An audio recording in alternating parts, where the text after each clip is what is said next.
ফ্রান্সে কঠোর আইন ও নিয়ন্ত্রিত ব্যবস্থার মধ্যেই উদযাপিত হয়েছে পবিত্র ঈদুল আজহা।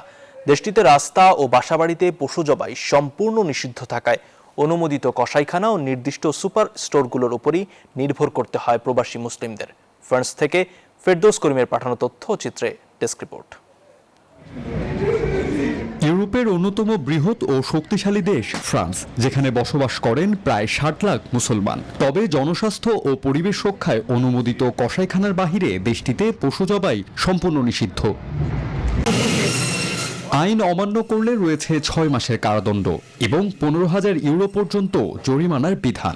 এমন কড়াকড়ির মধ্যেই কোরবানি সম্পন্ন করেন প্রবাসী মুসলমানরা। এখানে সার্ভিসটা অনেক ভালো, অনেকটা বাংলাদেশের মতোই, কিন্তু আমরা ঈদের দিন মাংস পাই না। এটা নর্মাল ফ্রান্সে ফার্মগুলো অনেক দূরে হয়, সেজন্য আমরা ঈদের দিন পাই না। নির্ধারিত কসাইখানা ও সুপার স্টোরে কোরবানি সম্পূর্ণ হওয়ার পর টানা কয়েকদিন ধরে চলে মাংস সংগ্রহ ও বিতরণ।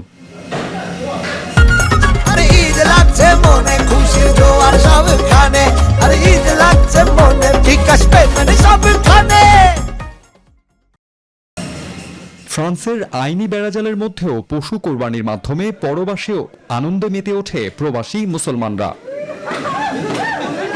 Desk report, news 24।